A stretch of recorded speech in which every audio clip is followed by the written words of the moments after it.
Yo, what's up guys? For today's video, kasama natin ng mga padyaki sa pagpadyak. Throwback video na lang po ito mga guys. Dahil walang masyadong happening so mga ganap, tamang chill ride lang muna tayo. And for today's video, papasok tayo sa trail at reverse daw ang gagawin nating ruta. Dahil hindi pa nga nag-almusal na lahat, kakain muna tayo dito kay Pitang. At salamat nga pala sa boss natin galing sa Japan dahil nalibre kami lahat ng pagkain ng almusal. Shoutout nga pala sa iyo Boss Vic. At para sa mga nagtatanong, si Boss Vic din pala ay isang tattoo artist. So pwede kayo magpa-skate sa kanya. Visit nyo lang din yung kanyang page na Bloody Ink Tattoo. Kahit may team na singit, kahit may team na bato, kayang-kaya na i-cover up. And now back to our trail route. Pagkatapos ng isang mahabang lusok, dadaan naman tayo sa isang malit na tulay. Pagkatapos ahon na naman tayo dito guys. Medyo maigsi lang naman pero nasa 15 to 16 din yung gradient. Ito yung masarap na ruta, yung mga may kasamang pangbudol, may panggulat, lalo na kung may makasamang newbie.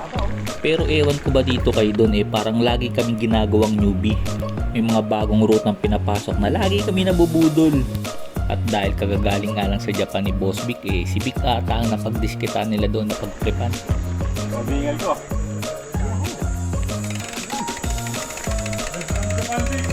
At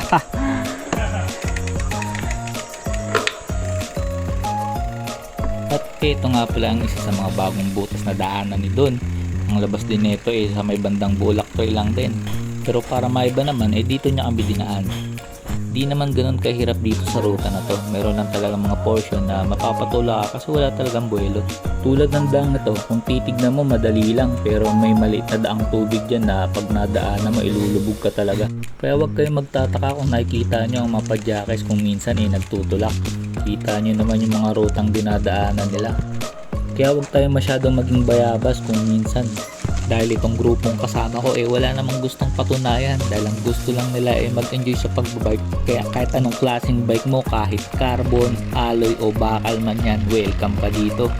At itong ang rutang napasok natin ngayong araw ay napaka-relaxing, ang daming puno, tamang rolling lang ng gulong. At habang hindi pa nga nag-uulan tinira na namin tong ruta na to dahil malamang sa malamang pag nagtag-ulan na mawawala na naman tong mga daang to. At para sa mga hindi pa nga nakakaalam, itong lugar na to dito lang yan sa San Jose del Monte, Bulacan. Bahala na lang kayo kung saan nyo gustong hanapin. Itong si Boss Vic parang napapamura na. Pero hindi pala dahil nakita niya tong down nila bike is life daw. Kaya kung may ahon, syempre may lusong. Ito yung mga recovery mode. Kaya kung trip nyo din pala dito pumasok guys, huwag kayong mahihiya mag-DM. Pwede ko kayong samahan. Basta maluwag lang ang schedule at don't worry, walang budol dito. Siguro maninibago ka lang kung lagi kang nasa road ride at ngayon ka lang papasok sa trail route na mga ganito. Kaya panoorin nyo na lang tong mga daan na to.